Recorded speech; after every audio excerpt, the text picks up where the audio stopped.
ഉൽപ്പത്തി അധ്യായം 19. സോദോമിൻ്റെ പാപം. വൈകുന്നേരമായപ്പോൾ ആ രണ്ട് ദൂതന്മാർ സോദോമിൽ ചെന്നു. ലോത്ത് നഗരവാതിൽക്കൽ ഇരിക്കുകയായിരുന്നു. അവരെ കണ്ടപ്പോൾ ലോത്ത് അവരെ എതിരേൽക്കാനായി എഴുന്നേറ്റ് ചെന്ന നിലംപറ്റെ താണുവണങ്ങി. അവൻ പറഞ്ഞു, യജമാനന്മാരെ, ദാസൻ്റെ വീട്ടിലേക്ക് വന്നാലും കാല് കഴുകി രാത്രി ഇവിടെ തങ്ങുക. രാവിലെ എഴുന്നേറ്റ് യാത്ര തുടരാം.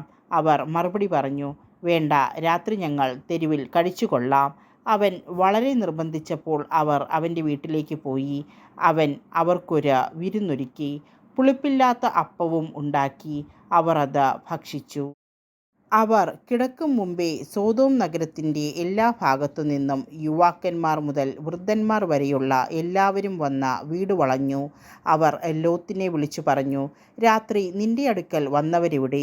ഞങ്ങൾക്ക് അവരുമായി സുഖഭോഗങ്ങളിൽ ഏർപ്പെടേണ്ടതിന് അവരെ പുറത്തു കൊണ്ടുവരിക. ലോത്ത് പുറത്തിറങ്ങി കതകടച്ചിട്ട് അവരുടെ അടുത്തേക്ക് ചെന്നു.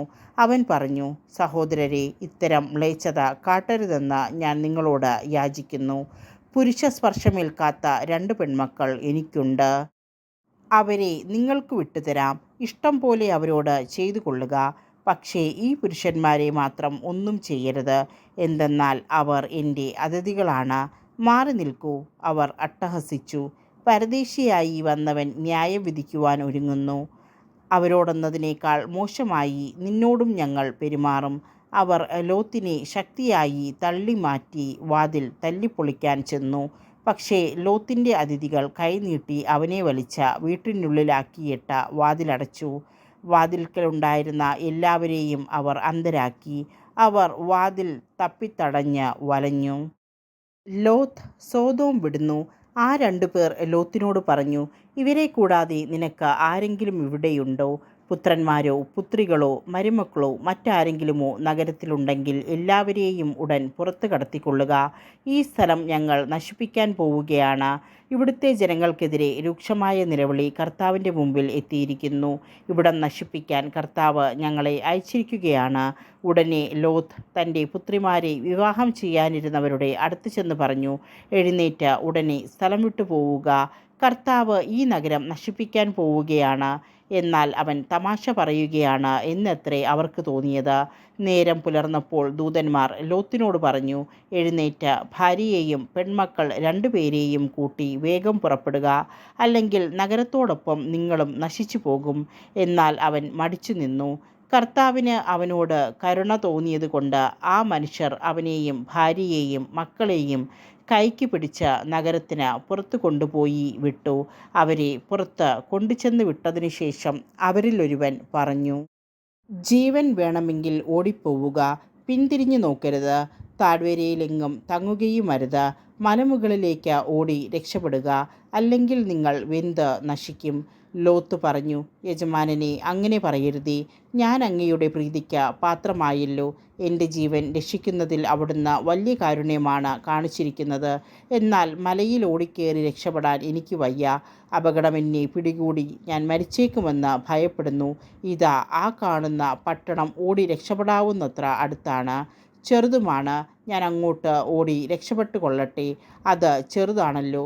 അങ്ങനെ എനിക്ക് ജീവൻ രക്ഷിക്കാം. അവൻ പറഞ്ഞു, ശരി, അക്കാര്യവും ഞാൻ സ്വീകരിച്ചിരിക്കുന്നു. നീ പറഞ്ഞ പട്ടണത്തെ ഞാൻ നശിപ്പിക്കുകയില്ല. വേഗമാവട്ടെ, അങ്ങോട്ട് ഓടി രക്ഷപ്പെടുക. നീ അവിടെ എത്തും വരെ എനിക്കൊന്നും ചെയ്യാനാവില്ല. ആ പട്ടണത്തിന് സോവാർ എന്ന പേരുണ്ടായി. സോദോം ഗൊമോറ നശിക്കുന്നു. ലോത്ത് സോവാറിലെത്തിയപ്പോൾ സൂര്യൻ ഉദിച്ചു കഴിഞ്ഞിരുന്നു. കർത്താവ് ആകാശത്തിൽ നിന്ന് സോദോമിലും ഗൊമോറായിലും അഗ്നിയും ഗന്ധകവും വർഷിച്ചു. ആ പട്ടണങ്ങളെയും താഴ്വരകളെയും അവയിലെ നിവാസികളെയും സസ്യലതാദികളെയും അവിടുന്ന് നാമാവശേഷമാക്കി. ലോത്തിൻ്റെ ഭാര്യ അവൻ്റെ പിറകെ വരികയായിരുന്നു. അവൾ പിന്തിരിഞ്ഞു നോക്കിയതുകൊണ്ട് ഒരു ഉപ്പുതൂണായി തീർന്നു. അബ്രാഹാം അതിരാവിലെ എഴുന്നേറ്റ് താൻ കർത്താവിൻ്റെ മുമ്പിൽ നിന്ന സ്ഥലത്തേക്ക് ചെന്നു. അവൻ സോദോമിനും ഗൊമോറായ്ക്കും താഴ്വര പ്രദേശങ്ങൾക്കും നേരെ നോക്കി. തീച്ചൂളയിൽ നിന്നെന്ന പോലെ ആ പ്രദേശത്തു നിന്നെല്ലാം പുക പൊങ്ങുന്നത് കണ്ടു. താഴ്വരകളിലെ നഗരങ്ങൾ നശിപ്പിച്ചപ്പോൾ ദൈവം അബ്രാഹത്തെ ഓർത്തു. ലോത്ത് പാർത്തിരുന്ന ഈ നഗരങ്ങളെ നശിപ്പിച്ചപ്പോൾ അവിടുന്ന് ലോത്തിനെ നാശത്തിൽ നിന്ന് രക്ഷിച്ചു. മൊവാബ്യർ, അമ്മോന്യർ, സോവാറിൽ പാർക്കാൻ ലോത്തിന് ഭയമായിരുന്നു. അതുകൊണ്ട് അവൻ തൻ്റെ 2 പെൺമക്കളോടുകൂടി അവിടെ നിന്ന് പുറത്തു കടന്ന് മലയിൽ ഒരു ഗുഹയ്ക്കുള്ളിൽ പാർത്തു. മൂത്തവൾ ഇളയവളോട് പറഞ്ഞു, നമ്മുടെ പിതാവിന് പ്രായമായി. ലോക നടപ്പനുസരിച്ച് നമ്മോട് സംഗമിക്കുവാൻ ഭൂമിയിൽ വേറൊരു പുരുഷനുമില്ല. അപ്പനെ വീഞ്ഞു കുടിപ്പിച്ച് നമുക്ക് അവനോടൊന്നിച്ച് ശയിക്കാം. അങ്ങനെ അപ്പൻ്റെ സന്താന പരമ്പര നിലനിർത്താം. അന്നു രാത്രി പിതാവിനെ അവർ വീഞ്ഞു കുടിപ്പിച്ചു. മൂത്തവൾ പിതാവിൻ്റെ കൂടെ ശയിച്ചു. അവൾ വന്നു കിടന്നതോ എഴുന്നേറ്റ് പോയതോ അവൻ അറിഞ്ഞില്ല. പിറ്റേന്ന് മൂത്തവൾ ഇളയവളോട് പറഞ്ഞു, ഞാൻ ഇന്നലെ അപ്പനോടൊന്നിച്ച് ശയിച്ചു. ഇന്നും നമുക്കവനെ വീഞ്ഞു കുടിപ്പിക്കാം. ഇന്ന് നീ പോയി അവനോട് കൂടെ ശയിക്കുക. അങ്ങനെ അപ്പൻ്റെ സന്താന പരമ്പര നമുക്ക് നിലനിർത്താം.